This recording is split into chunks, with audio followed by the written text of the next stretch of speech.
Hello and welcome. It is your man Shed Andy P, and we are starting a new series.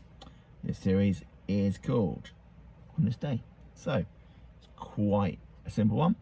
What we're going to do is we're going to take the day, today being the 1st of January, so Happy New Year and all that. What we're going to do is we're going to take a look at some people's births, some people's deaths, sadly, and some things that happened, and we're going to finish with a fun fact. So we're going to do 3 births and 3 deaths because why not? And the reason my face is so bright is because I've got my iPad here, and it's the reflection of that which makes me light up. Shows a few wrinkles. There you go. Shows I should have had a shave this morning, but never mind. So we're going to start with some births. So born on this day in 1992 was footballer Jack Wilshire, who used to play for Arsenal. I think he is still currently a professional footballer, although he doesn't actually play for anyone at the moment because of injuries.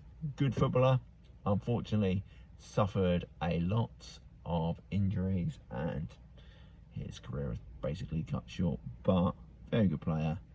Did a little bit different stuff to other footballers around the same time, the likes of Gerrard and Lampard. He was a little bit better, I would say, at running with the ball. A bit like who we got today, Jack Grealish. Similar sort of player in some ways to him.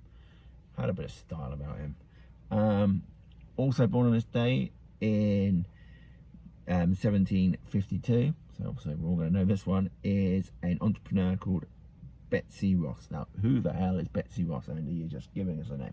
Well, Betsy Ross, also named by her her 2 other last names, Ashburn and Claypole, allegedly, is an American entrepreneur who apparently created the first flag of the United States when the Commander-in-Chief George Washington, off of the president, off of the side of a mountain, Mount Rushburn, is it, or something?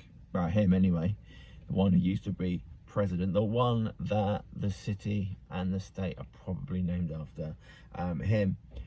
He commissioned her to make it. Apparently, my family say that, but there's no actual proof, but that's one of the stories.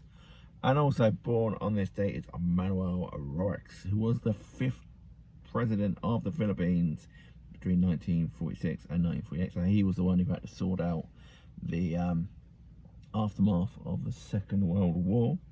He was born in 1892. Then we're going to now look at some people who sadly died. So I suppose you could say at least they got another few hours and made it to another year. That's one way of looking at it, I suppose. Hank Williams, a singer-songwriter off of country and western. He sadly died in 1953.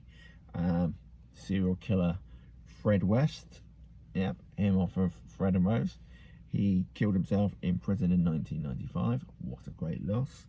And James Francis Edward Stewart, who is some sort of prince, in 1766. Never heard of him. Don't know who he is, but apparently he was born. So there you go.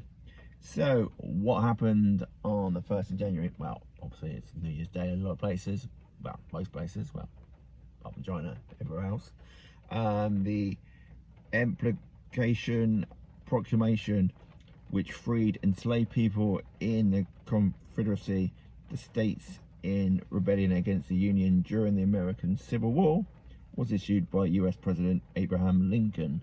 So basically he freed the slaves.